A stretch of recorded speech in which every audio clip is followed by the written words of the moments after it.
আজ আমি তোমাদের সাথে নতুন একটা রেসিপি শেয়ার করছি। বানাচ্ছি একদম bakery style homemade chocolate cookies.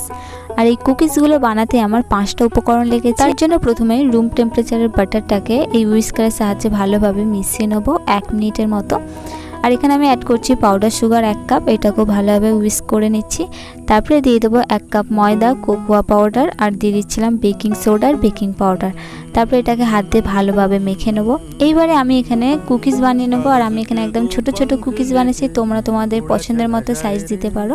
আর আমার এখানে সবগুলো কুকিজ কিন্তু বানানো হয়ে গেছে। এইবারে এটাকে আমি বেক করে নেব। তার আগে কুকিজের ওপর একটু চকলেট আর নাটস দিয়ে দিচ্ছি। আর গ্যাসটাকে কিন্তু আগে থেকে প্রিহিট করে গেছিলাম। এইবারে এটাকে 10 থেকে 15 মিনিটের মতো বেক করে নেব। আর এইভাবেই হোমমেড চকলেট কুকিজ কিন্তু একদম রেডি। আর এটা খেতেও কিন্তু দারুণ হয়েছিল, বাচ্চাদের তো এটা ভীষণ ভালো লাগবে। তোমরা একবার বাড়িতে এইভাবে ট্রাই করে দেখো, আশা করছি তোমাদের এটা খুব ভালো লাগবে।